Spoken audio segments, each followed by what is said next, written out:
तो hi friends, आज हम क्रेडिट कार्ड के बारे में जानकारी पाएंगे कि क्रेडिट कार्ड कैसे हमें यूज़फुल है। क्रेडिट कार्ड अगर यूज़ करते हैं तो उसका हमें क्या बेनिफिट होता है, इस बारे में हम जानकारी देंगे। तो दोस्तों, आजकल की भागदौड़ की ज़िंदगी में क्या है कि किसी से पैसे हम मांगते हैं तो कोई देता नहीं है। मतलब दोस्त है या किसी से रिलेटिव से किसी से पैसे मांगते हैं, इमरजेंसी फंड में कोई भी हमें पैसे मतलब कभी कभी देते हैं, कभी कभी उनकी भी प्रॉब्लम होती है तो नहीं दे पाते। तो इस वक्त में क्या करना चाहिए या उस वक्त में कैसे हम निकल सकते हैं, तो इसके लिए एक क्रेडिट कार्ड जो मार्केट में प्रोडक्ट है वो सबसे बढ़िया है। तो उसमें आप क्या कर सकते हो, जैसे क्रेडिट कार्ड वो आपको एक तो सैलरी बेसिस पे मिल जाती है। सैलरी आपकी 12,000 से आगे होगी, या अगर आप बिजनेस पर्सन हो, ITR पे करते हो तो उस बेसिस पे भी आपको मिल जाता है। तो वो क्या है, आपकी एज 21 से आगे होनी चाहिए, 21 से 65 के बीच में। और दूसरी ये बात है कि आपकी सैलरी अगर है तो 12,000 प्लस होनी चाहिए। अगर बिजनेस करते हो तो ईयरली इनकम 3 लाख से ज़्यादा होना चाहिए। अगर ये क्राइटेरिया होता है तो इस बेसिस पे आपको क्रेडिट कार्ड मिल जाता है।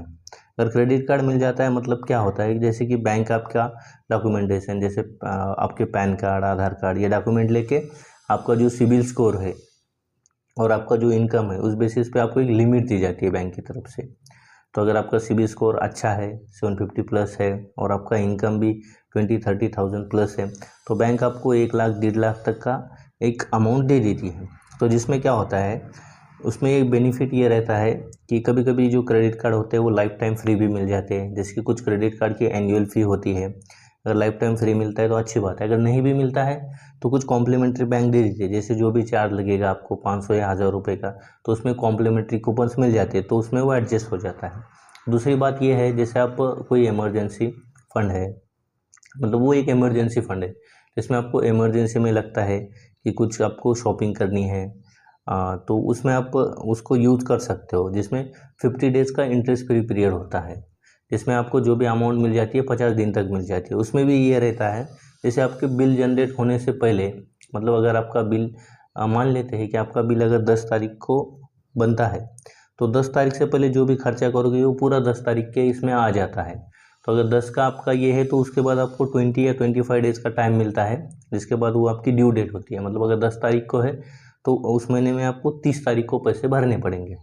अगर वो आप 30 तारीख को पैसे भर देते हो तो आपको कोई भी चार्ज नहीं लगता है। और क्या होता है, जैसे आप कोई भी शॉपिंग करते हो तो 100 रुपीज़ टू 100 रुपीज़ पे आपको कुछ पॉइंट्स मिलते हैं, 1-2 पॉइंट्स ऐसे मिल जाते हैं। तो जिसमें जो पॉइंट्स की वैल्यू है बाद में आप कैश में कन्वर्ट कर सकते हो, या अमेज़ॉन, फ्लिपकार्ट, स्विगी, इनके जो वाउचर होते हैं वो वाउचर खरीदते हो। तो और